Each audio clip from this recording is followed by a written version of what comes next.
मैं इस चर्चा को शुरू करने से पहले 4 व्यूज लेना चाहता हूं आप लोगों के, कि आप लोग अपना एक एक करके हाथ खड़ा करें और आपको लगता है कि क्या इस देश के अंदर हिंदू या मुसलमान सबके लिए एक विधान होना चाहिए, हाँ या ना? एक एक करके अपनी बात को रखें। मैडम पहले आप। मुझे लगता है एक ही कानून होना चाहिए, क्योंकि क्या हिंदू, क्या मुस्लिम, क्या मुसलमान, हम इन देश भारत में रहते हैं। भारत एक भारतीय नागरिकता क्या है, भारतीय, तो एक कानून होना चाहिए सब। हिंदू या मुसलमान कानून जो होना चाहिए वो एक ही होना चाहिए, आपको लगता है? आप क्या कहना चाहते हैं? जी बिल्कुल, मैं भी चाहता हूं कि संविधान सबके लिए एक होना चाहिए, क्योंकि हिंदू, मुसलमान, सिख, ईसाई जो भी हो, सबका एक ही कानून रहेगा तो हमारा देश एक परंपरा, एक जाति प्रथा से उठकर हम सोच सकेंगे और एक साथ हम चल सकेंगे। जी जी जी, आपको क्या लगता है? सर, हमारा कहना यह है कि हिंदू, मुस्लिम, सिख, ईसाई आपस में भाईचारा ये बना रहना चाहिए, और जो हमें बीच में तोड़ने की कोशिश कर रहा है सर, तो ये भाईचारा बढ़ाने के लिए तो एक विधान लेके आया जा रहा है। जी जी जी, हम इससे सहमत हैं जी, हम इससे सहमत हैं कि हर किसी के लिए सहमति का है ये, इसका हम सम्मान करते हैं, इसका सम्मान करते हैं। आप भी सहमत हैं? मैं कह रहा हूँ हिंदू जो मुसलमान, ये हमारे मुसलमान भाई हैं, हम भी कह रहे हैं कल को ऐसा काम ना हो, ये जो पार्टी कर रही है बहुत गलत कर रही है। ये जो बीजेपी वाले जो कर रहे हैं, ये मैडम आपने बताएंगे, जो बीजेपी हिंदू मुसलमान अलग अलग कर रहे हैं ना, ये बहुत गलत। पर ये तो हिंदू मुसलमान के लिए एक कानून लेके आ रहे हैं, अलग अलग अभी है। 2014 से पहले हम भी हिंदू मुसलमान रहते थे, अब अब कैसे हो रहा है? ये पॉइंट आपका है, मैं आपके पास आ रहा हूं। 2014 से पहले कुछ नहीं होता था। 2014 से पहले 370 भी थी इस देश के अंदर।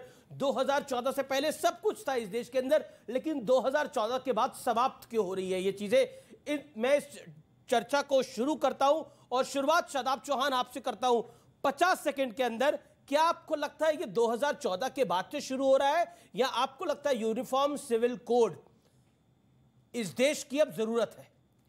यूनिफॉर्म सिविल कोड एक सेकुलर भारत जिसके लिए पूरी दुनिया में पहचाना जाता है, उससे एक हिंदू राष्ट्र की तरफ बढ़ता हुआ कदम है, जिसमें मुसलमानों और तमाम लोगों पर, दलितों पर अत्याचार किया जाए। दूसरी चीज ये है, कैसे समझाइएगा? हाँ, मैं बता रहा हूं, यूनिफॉर्मिटी हमारा कल्चर नहीं है, और यहां मुसलमानों के ही लॉज नहीं है, दलित भाइयों के अपने पर्सनल लॉज हैं, आदिवासी भाइयों के अपने पर्सनल लॉज हैं। दूसरी चीज, joint Hindu family tax rebate, जो Hindu family joint family business करती है उसको टैक्स रिबेट मिलता है, क्या उसको खत्म कर देंगे? क्या दलितों से और ओबीसी से उनका रिजर्वेशन खत्म करके कोई यूनिफॉर्म खड़ा कर देंगे? दूसरी, हमारे यहां अगर कोई अपराध करता है, क्रिमिनल में सबके लिए यूनिफॉर्म लॉ है, लेकिन सिविल में कौन क्या खाएगा, क्या पहनेगा? अभी मैडम ने कहा कि एक भारत है तो एक कानून होना चाहिए। अगर कोई अपराध करता है तो सबके लिए बराबर का कानून है, कि शादी आप कैसे करेंगी और मैं कैसे करूंगा, ये मेरा पर्सनल राइट है, या आपको चुनने का अधिकार होना चाहिए। दूसरी चीज, अगर आर्टिकल 14 की बात की जाती है राइट टू इक्वलिटी की, अगर राइट टू इक्वलिटी आएगा तो यहां आज भी भारत के संविधान में मुसलमान को दलित नहीं माना जाता,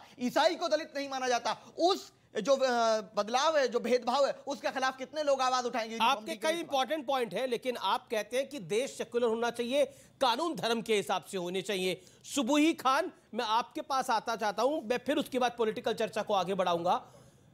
बतौर वक्ता, यानी आप एडवोकेट है, बतौर अधिवक्ता, क्या आपको लगता है कि इस देश में एक विधान जरूरत नहीं है और ये कॉम्युनल एजेंडा है मोदी गवर्नमेंट का, शहजाद पूनावाला की पार्टी का? जी जी अमीश, देखिए, हर देश में कॉमन सिविल कोड होता है, हर देश में कॉमन क्रिमिनल लॉ होती है। भारत में एक अलग अलग रिलीजन्स या पंथ के आधार पर अलग अलग कानून चलने के कारण बहुत सारी समस्याएं जन्म ले रही हैं। शादाब भाई ने लोगों को कंफ्यूज करने के लिए कुछ बातें बोली, तो मैं बहुत सिंपल भाषा में बताना चाहती हूँ कि यूनिफॉर्म सिविल कोड का मतलब होता है सिविल लॉज में परिवर्तन, और सिविल लॉज में हमारी गार्जियनशिप एंड कस्टडी के मैटर्स आते हैं, मैट्रिमोनियल डिस्प्यूट्स आते हैं, जमीन जायदाद या विरासत के मसले आते हैं। लेकिन ये सिर्फ एक सिविल लॉ पर खत्म नहीं हो जाता है। आज हमारे देश में अलग अलग रिलीजन की अलग अलग सिविल लॉज चल रही हैं, उसके कारण कितने अपराध जन्म लेते हैं। अमीश, मैं एक मुसलमान महिला होने के नाते आपको सिर्फ 4 उदाहरण देना चाहती हूँ।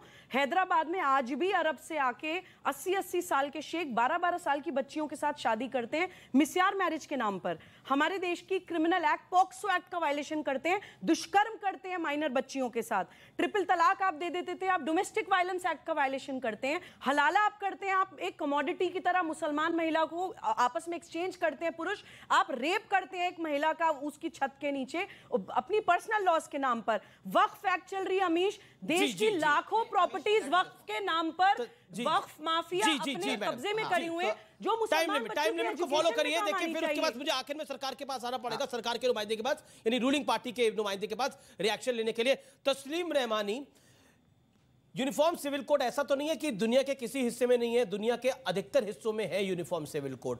अगर भारत में आएगा तो तकलीफ क्या है? क्योंकि कुछ नेता तो ये कह रहे हैं रमजान के महीने में ही सब कुछ करना है भारतीय जनता पार्टी को। देखिए, मैं नेताओं की बात पे तो नहीं जाता, आपको लेकिन नेता यूनिफॉर्म से, हाँ मैं हूँ, लेकिन मैं उन नेताओं में से नहीं हूँ जो झूठ और सच को एक साथ मिला देते हैं।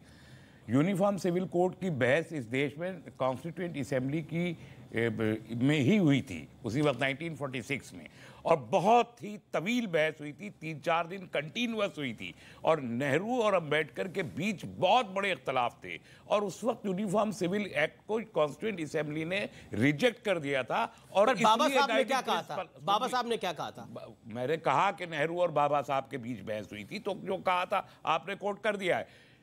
जो उस वक्त गाइडिंग प्रिंसिपल के तहत इसीलिए आई कि उसको कॉन्स्टिट्यूएंट असेंबली ने रिजेक्ट किया था, मेन उसमें जो फंडामेंटल राइट्स में लाने को रिजेक्ट किया था, और गाइडिंग प्रिंसिपल कि स्टेट को, और स्टेट का मतलब सेंटर को, सेंट्रल गवर्नमेंट को ये एडवाइजरी थी कि वो एक कोशिश करे कि देश के तमाम लोग इस किस्म के एक कोड को कबूल करने पर आबादा हो जाए, इसकी कोशिश की जाती रहे।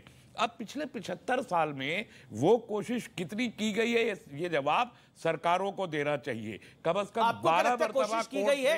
आपको क्या लगता है 75 साल में कोशिश की गई है? मैं कह रहा हूं कि आपको लगता है की गई है? ईमानदाराना कोई कोशिश नहीं की गई है, कोई कोशिश मैं नहीं वही की बात गई है। कह रहा हूं। आपने बोला कि आपने बोला कॉन्स्टिट्यूएंट, आपकी बात को कोट कर रहा हूं मैं, आपको 10 सेकंड टोक रहा हूं। आपने बोला कॉन्स्टिट्यूएंट असेंबली के अंदर बाबा साहब और पंडित नेहरू में विरोधाभास था इस पूरे विषय को लेकर, बाबा साहब फेवर में थे कॉमन सिविल कोड, क्या आपने बोला ना? और लेकिन पार्लियामेंट ने उसको रिजेक्ट कर दिया। लेकिन पार्लियामेंट ने तो सेकुलरिज्म शब्द भी नहीं डाला था संविधान के अंदर। लेकिन 1975 में जब पूरा विपक्ष इंदिरा गांधी की रिजीम में जेल में बंद था, सेकुलरिज्म शब्द उसी पार्लियामेंट में डाल दिया गया। उस सेकुलरिज्म का बखान करके अब आप कॉमन सिविल कोड नहीं लागू करना चाहते? मैंने तो नहीं कहा, बिल्कुल यही है, मुंह में जबान ये देश सेकुलर है, कॉमन सिविल कोड कहां से आएगा? आप मेरी बात को डेविएट कर रहे हैं। मैं डेविएट नहीं कर रहा, I am on the point. और या तो आप यूनिफॉर्म सिविल कोड पर कर लीजिए बहस, या सेकुलरिज्म पे कर लीजिए, आप तय कर लीजिए आपको किस पे करना है। दोनों मैंने सेकुलरिज्म मैंने सेकुलरिज्म देश सेकुलर भी रखना है, यूनिफॉर्म सिविल कोड भी नहीं रखना। नहीं, आपकी सरकार है, आप चाहिए सेकुलरिज्म को भी हटा दीजिए। नहीं, सरकार देश की नहीं है, सरकार इनकी है, सरकार इन्होंने बनाई है, सरकार इस देश की है भाई। वो नहीं हटा पाएंगे ना, जो जिनके हाथों में इख्तियार दिया है वो हटाएंगे। नहीं हटा सकते हैं, 2024 में मौका मिलेगा, हटा दे, ठीक है, हटा दे। कोशिश तो आपने भी करी 2019 में यूनिफॉर्म सिविल कोड की डिबेट को डेविएट करना चाहते हैं क्या? यूसीसी को आज भी हम ये कहते हैं कि हुकूमतें ड्राफ्ट लेकर आई, ब्लूप्रिंट लेकर आई, ये हुकूमतों की जिम्मेदारी है। उसके बाद ये बहस होनी चाहिए कि इस ड्राफ्ट में हम कबूल करेंगे या नहीं करेंगे, इसमें क्या बहस होगी। आखिरी बात, पर्सनल लॉ बोर्ड का जो लेटर आया है, ठीक है, मैं उसे अप्रूव नहीं करता, मैं उसकी मुखालफत करता हूं। हमें मुसलमानों का ये इशू नहीं है, यूसीसी पूरे मुसलमानों का ही इशू बना दिया गया है। अभी जो सुबह ही बात कर रही है, बड़े सारे सवाल है। एक सेकंड, अब आपको मौका देना पड़ेगा।